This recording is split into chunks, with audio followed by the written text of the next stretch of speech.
Mesdames et messieurs, bonsoir. Bienvenue dans ce nouveau numéro de votre émission à l'aparté sur Dioma TV, l'émission qui montre l'envers du décor des invités. Aujourd'hui, nous avons sur ce plateau un entrepreneur que vous allez découvrir dans cette biographie de Marie-Joséphine Guilavogui. Si on a tous déjà entendu parler de lui, c'est parce qu'il est de ceux qui ne lâchent rien.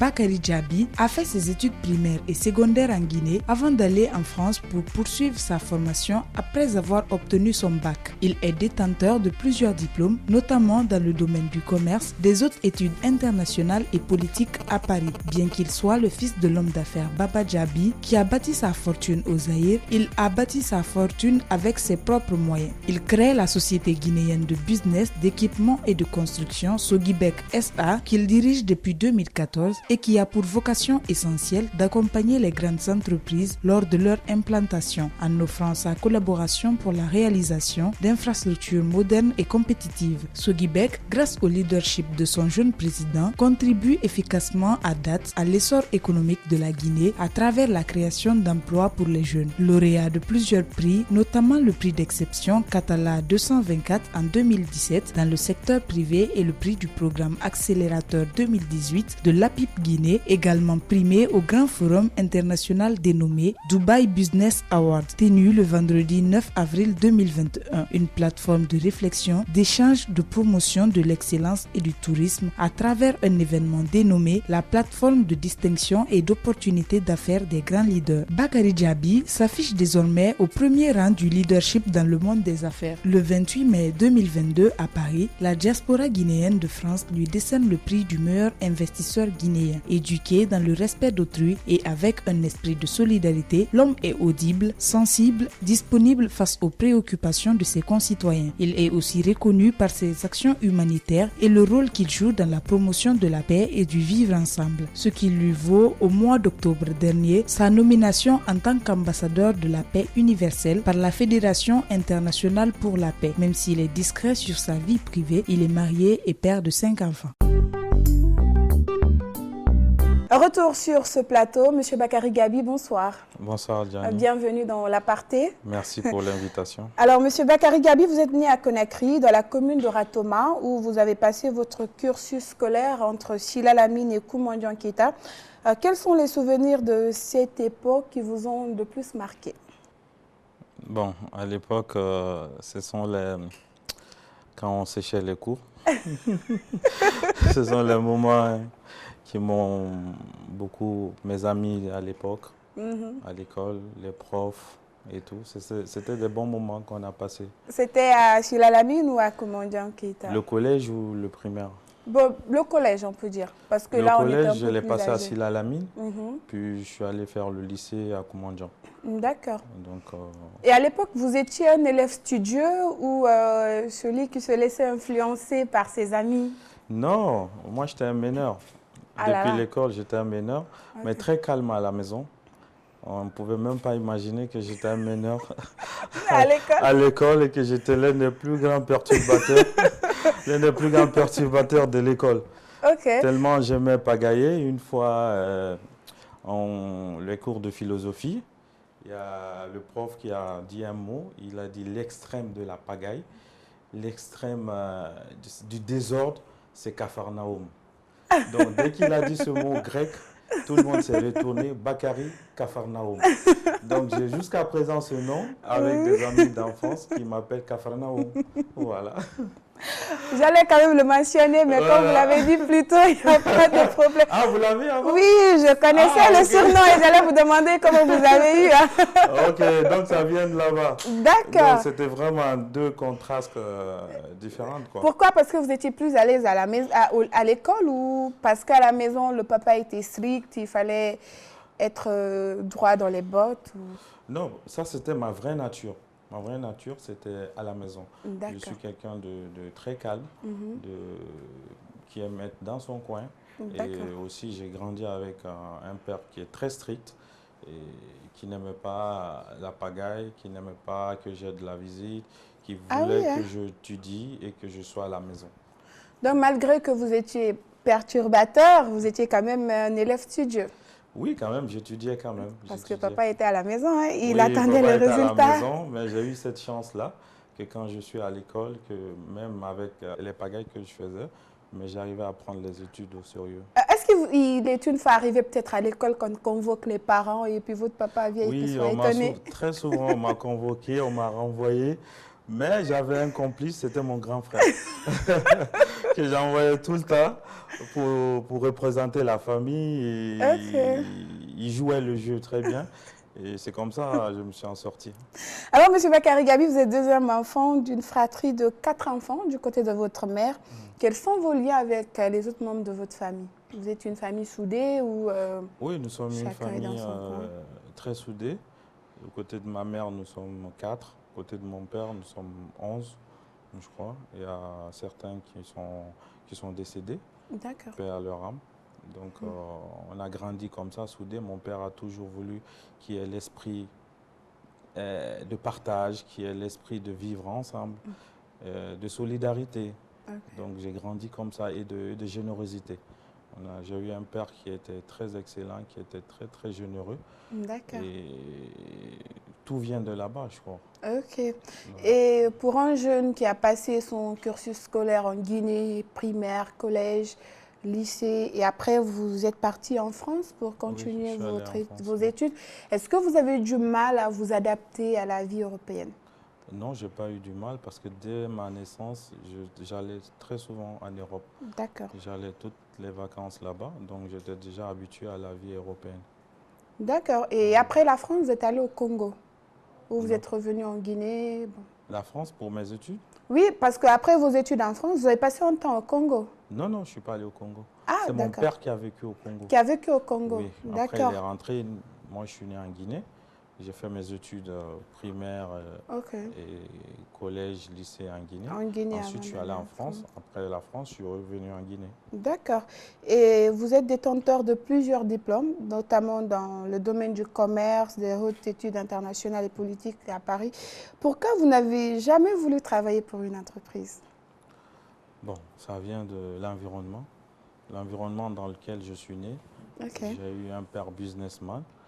Un grand homme d'affaires en Afrique, je peux dire comme ça, parce qu'il a commencé les affaires en Côte d'Ivoire. Ensuite, il est parti au Congo, où il a eu des affaires qui ont vraiment réussi pour lui.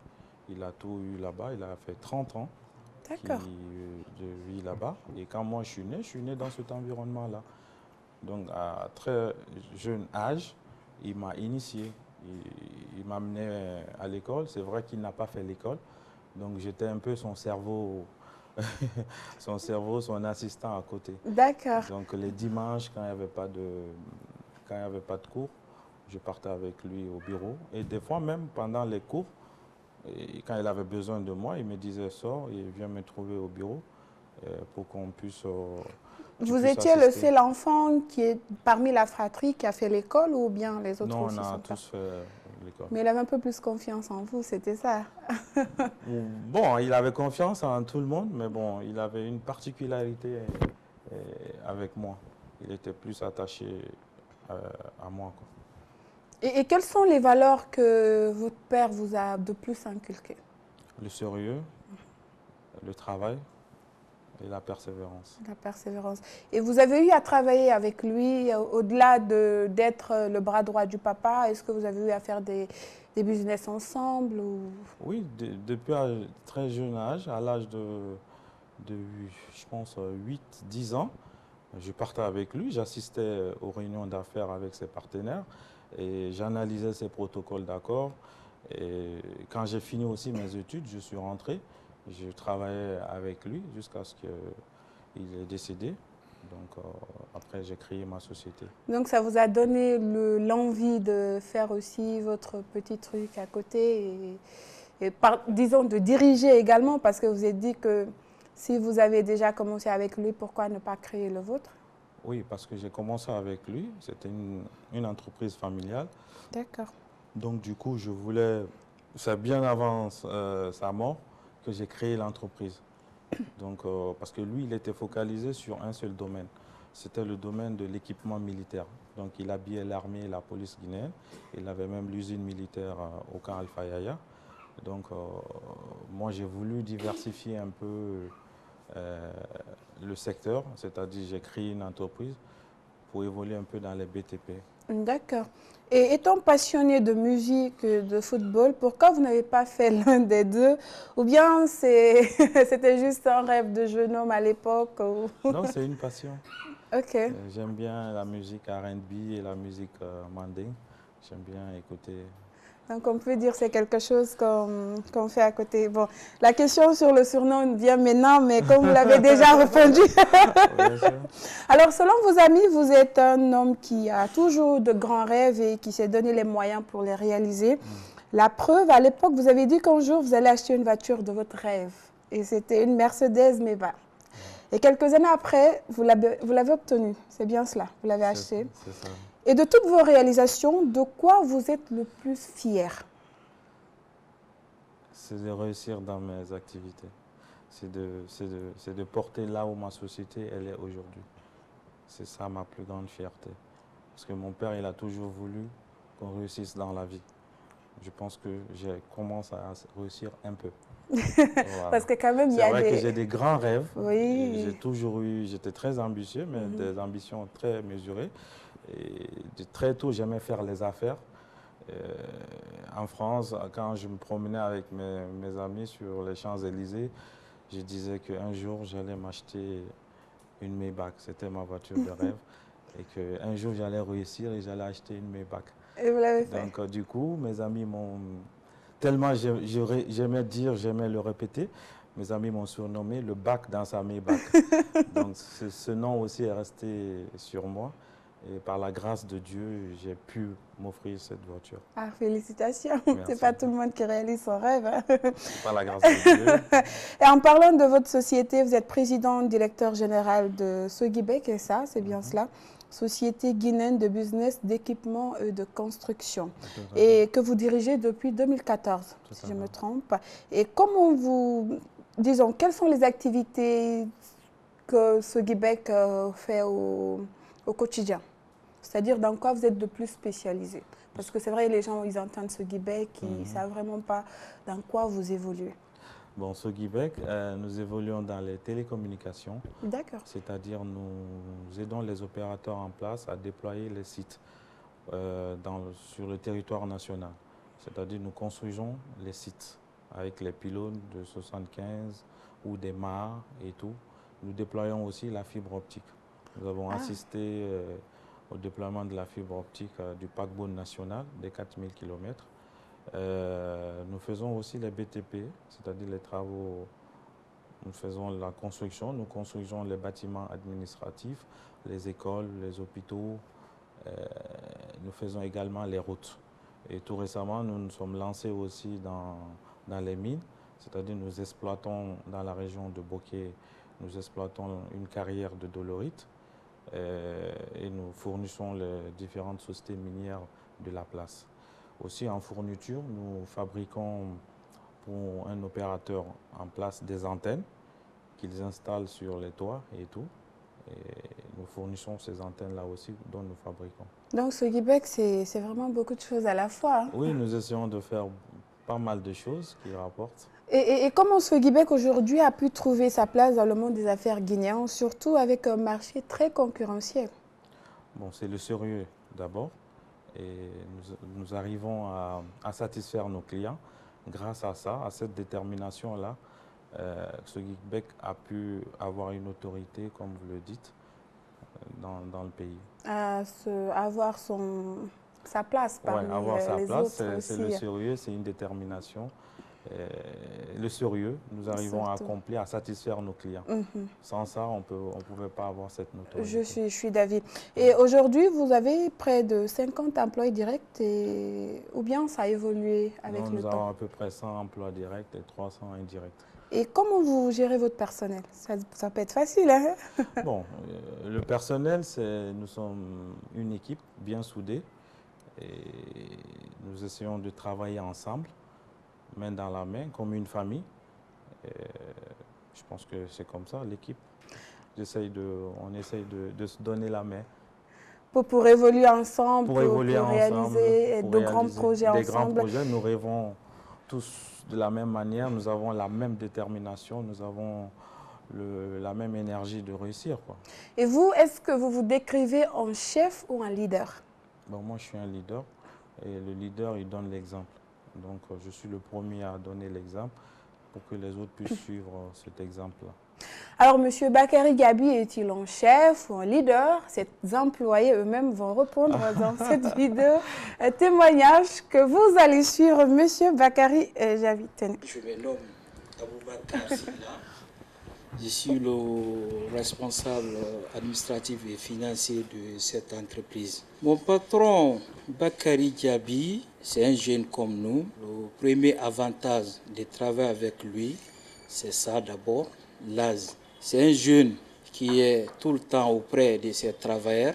Des fois même, les étrangers, quand vous venez pour la visite, vous avez l'intention de lui confondre tellement qu'il est proche de nous. Donc sa proximité auprès de ses travailleurs, ça nous a beaucoup marqué. C'est quelqu'un qui est simple, très dynamique, il est très relationnel, très généreux. Donc, il nous rend l'environnement de travail très propice, c'est très important. Tout ce que je dirais à mon patron, c'est de continuer à être comme il est déjà, de continuer comme il est, parce qu'il est apprécié par tout le monde. Je lui souhaite toujours bonne chance à lui et à son entreprise, que Dieu fasse que son entreprise aille en avance. Donc, je lui souhaite vraiment cette bonne chance. Moi, c'est M. Kamara Sekouba, je suis le responsable des ressources humaines. Ma collaboration avec Bakary Gabi, c'est depuis 2001. Moi, j'étais d'abord auprès de son papa, comme son responsable du personnel à l'usine militaire. Suite au décès du lieu, Bakary a essayé lui-même de créer sa propre entreprise. Et depuis ça, je suis toujours avec eux. Monsieur Gabi Bakary, au-delà d'être un patron, c'est un monsieur, un jeune très humble, jovial, qui est à l'écoute de son personnel. Il est très disponible pour tout le monde, la porte est ouverte pour tout le monde. Nous, ici, dans la société, ici, c'est comme une famille. Il n'y a pas de problème. Même s'il y a un problème, M. Gabi s'élève, il résout ce problème. Et il essaye de créer un environnement propice pour le bien-être de ses travailleurs. À chaque occasion, il nous fait appel pour pouvoir écouter la parole de tout un chacun. Sur chaque décision, il essaye de poser la question à tout le monde, chacun donne son avis. Et je peux vous dire que travailler avec Bakary Gabi, c'est un honneur. C'est un grand honneur pour moi de travailler avec lui parce que je suis à l'aise. Tout ce que je veux, je le fais dans le respect et dans la considération. Ce que je peux dire à M. Gabi, c'est d'être toujours lui-même, comme il a toujours été. Il est comme son père. Il y a des nécessités qui viennent chez nous ici et vraiment, il essaie de mettre tout le monde à l'aise. Je voudrais le remercier pour tout ce qu'il fait, de continuer sur ça et essayer de se battre de plus. Le pays est en chantier et ce Québec, nous sommes là et nous resterons toujours là. Dem Fatoumata, la directrice commerciale de Sogibek. J'ai commencé en 2014, juste 3 mois après l'ouverture de l'entreprise. Donc je peux dire que je fais partie des personnes les plus anciennes dans la boîte. Pour moi, travailler avec M. Gabi, c'est l'une des plus belles choses qui puissent m'arriver. Parce que chez nous, ici, il n'y a pas cette notion de patron entre nous. C'est plus la notion de grand frère ou de mentor. Et pour la petite histoire, il a toujours dit que Mata, c'est mon produit fini. C'est-à-dire, c'est sa marque déposée, en fait. Et pour moi, M. Gabi, je n'ai jamais vu un aussi bon commercial en Afrique de l'Ouest où depuis j'ai commencé à travailler comme lui. Donc, j'emboîte ses pas. Et pour moi, c'est la persévérance en personne. Et j'aimerais lui dire derrière cette caméra, merci pour tout. Merci d'être ce frère. parce que c'est plus un patron, c'est plus que ça. Et merci d'être ce mentor. Merci d'être cette belle personne que tout le monde, je pense que tout le monde, toute la Guinée peut en témoigner et voir plus d'ailleurs. Mon plus grand souhait pour lui, c'est pour qu'il soit parmi les meilleurs, toujours parmi les meilleurs. Et il le sait. Je m'appelle Mohamed Djabi, je suis le jeune frère de Bakary Djabi, aussi un collaborateur dans Sogibek SA. Bakary Djabi, je pourrais dire que c'est une personne très sociable, dans la mesure où il a su mettre l'humain avant le financier, l'humain dans du business, même si on sait que le monde de l'entrepreneuriat aujourd'hui, tous les coups sont permis. C'est un monsieur qui m'impressionne beaucoup en tant que frère déjà, qui est très attentionné vis-à-vis de la famille comme vis-à-vis des autres personnes. Il a beaucoup de potentiel. Il a beaucoup de potentiel que je le découvre même en tant que frère, mais je le découvre aussi de jour en jour. Il m'impressionne beaucoup. Bon, je pense que je le dis tous les jours. Je le dis tous les jours. De continuer à se battre, de continuer à être persévérant, courageux, sociablement aussi. Bon, Bakary Djabi, on ne le change pas, quoi. Il est comme ça, même si deux fois il a des coups bas, un truc comme ça, il nous dit toujours, c'est pas grave, Dieu est grand. Donc j'aime bien cette phrase de lui, il dit, c'est pas grave, Dieu est grand, on avance, on essaie de surmonter les difficultés, mais on avance. Mais bon, après, c'est quelqu'un qui, je vous le dis en confidence, c'est quelqu'un qui il peut se priver pour donner à une autre personne. On le dit, même ses employés, tout le monde, que Bakary Djabi ne sait pas dire non. Donc, après, à dire non. Pas méchamment, mais bon, allez, c'est sa personne, ça ne change pas, il reste comme ça, sociable. C'est un homme d'affaires qui a pu, comme je l'ai dit précédemment, mettre de l'humain dans du business. Mon souhait pour lui, c'est déjà la santé, en priorité, parce que c'est l'essentiel du tout. Le courage et plein de réussite et beaucoup de défis. Oui, je veux qu'il y ait beaucoup de défis pour qu'il se surpasse encore de plus à surmonter tout ça. Voilà, donc, c'est le voir grandir encore c'est plus, des témoignages. Être encore un homme plus qu'on l'imagine, encore beaucoup plus. Donc, c'est les témoignages de quelques collaborateurs, des personnes avec qui vous travaillez au quotidien. On a voulu vous faire la petite surprise. Ouais. J'ai même les larmes aux yeux. Je suis très ému qu'il y ait ce genre de témoignage sur ma petite personne. Et ça veut dire que je dois continuer sur tout ce que je suis en train de faire, de ne pas changer, de redoubler encore d'efforts, de multiplier ce que je suis en train de faire. Et je suis vraiment ému de voir ses proches dire ce genre de message, c'est touchant. J'ai vraiment les larmes aux yeux. Ouais. Alors, les collaborateurs de Bakary Djabi, vous l'avez bien suivi. Et merci à eux, merci à eux. Nous sommes avec le directeur général de l'entreprise Sogibek. À présent, nous allons commencer notre petite rubrique J'avoue tout.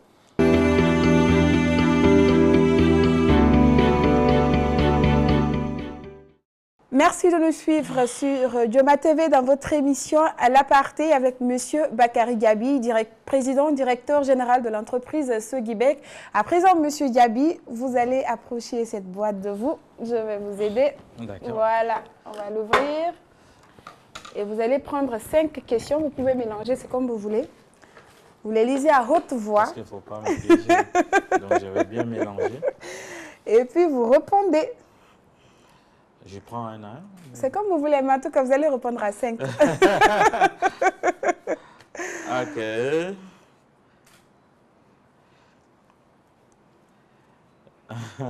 Je lis? Oui, on doit savoir qu'est-ce qu'il y a dedans. D'accord. Si vous deviez changer une chose, une seule, quelle serait cette chose? Si je devais changer une chose, je pense que c'est... Je prends trop de risques. D'accord. C'est ce que vous allez changer. Oui, si je dois changer, c'est ça. D'accord. Je prends trop de risques. Ok. Ouais. Et on va sur la deuxième question. Oui.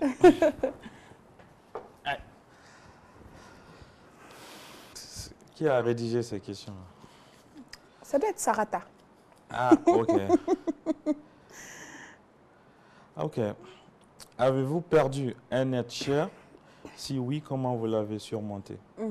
Oui, j'ai perdu un être très, très, très cher. Mon papa. Oh là là. Il m'est très, très cher et c'est mon modèle, c'est mon champion. C'était en quelle année? En 2014.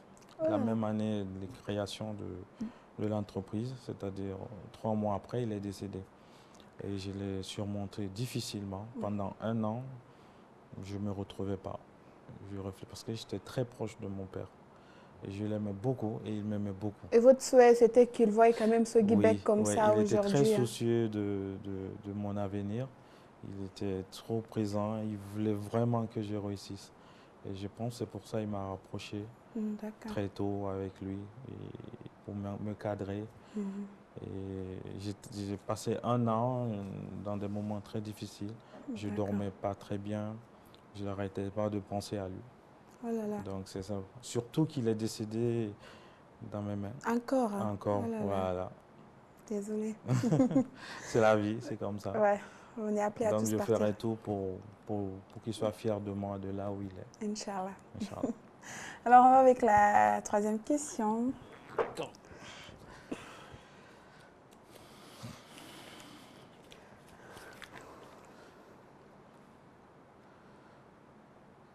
Quel livre vous avez le plus marqué? Bon, moi, j'aime pas lire. D'accord. Même au lycée, au collège. Mamadou Bineta.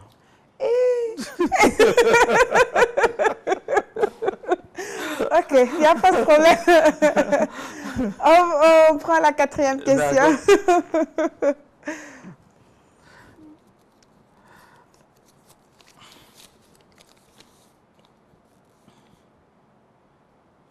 Si vous pouvez retourner dans le passé, que changerez-vous? Qu'est-ce que mon comportement ou... Mais quel que soit. Soit oui, beaucoup plus le comportement parce que après toute une vie est très longue. Déjà, moi, je suis quelqu'un, je regrette pas mon passé. D'accord. J'assume tout ce que je fais. Je me dis que ce sont des leçons de la vie. Je pense que j'étais très audacieux aussi quand j'étais plus jeune. Ok. Changer un peu l'audace. D'accord. La dernière, c'est la 5e. Et enfin.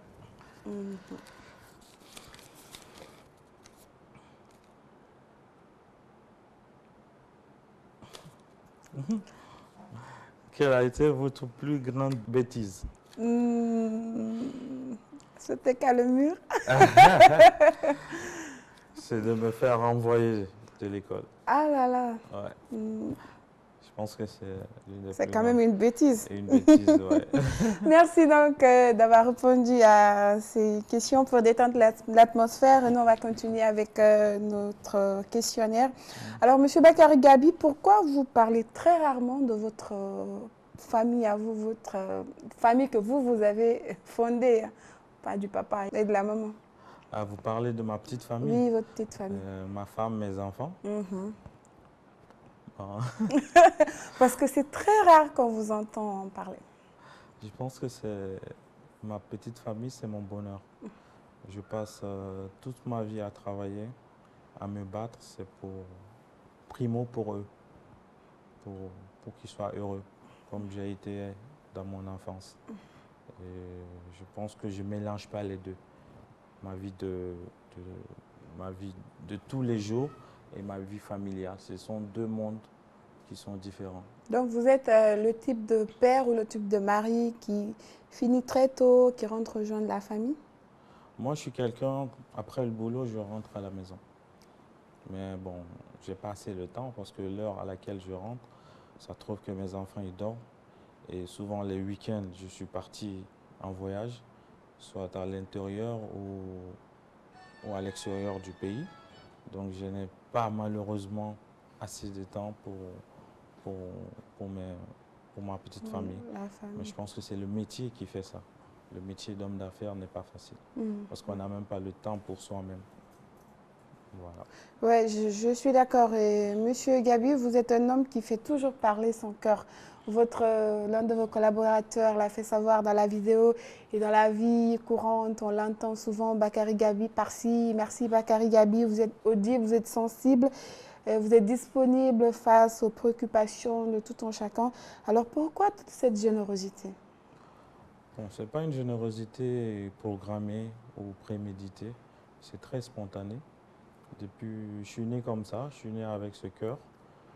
Je fais de mon mieux, j'assiste les gens comme je peux, selon mes moyens. Je pense que Dieu te donne pour partager. Et je suis quelqu'un qui a beaucoup la foi au bon Dieu. Je me dis qu'un jour, je partirai sans tous ces biens, sans l'argent. Donc, tant que je peux faire du bien, je le ferai.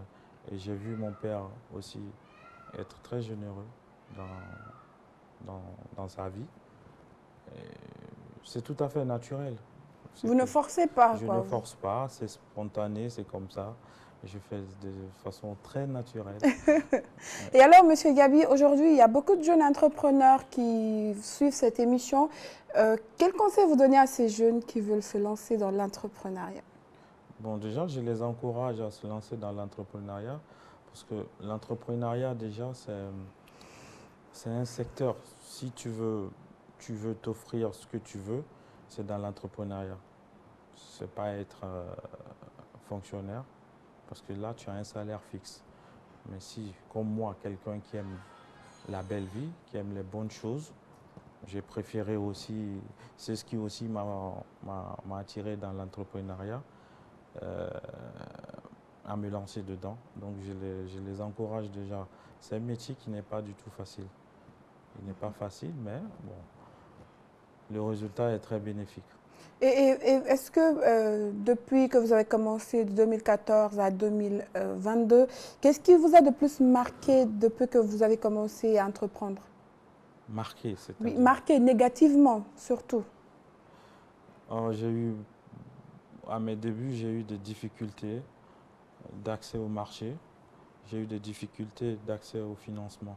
Je pense que ce sont les deux choses qui m'ont marqué, qui ont été très négatives dans ma vie d'entrepreneur. Mais vous n'avez pas lâché. Je n'ai pas lâché parce qu'au fait, je vous explique, il ne faut pas que les gens ils pensent que mon père il m'a laissé des biens ou il m'a laissé de l'argent. Non, avant sa mort, il avait tout vendu, il a laissé juste la maison familiale, il n'a pas laissé un rond et il avait prévenu à tous ses enfants que le jour qu'il ne sera pas là, qu'on sera très surpris.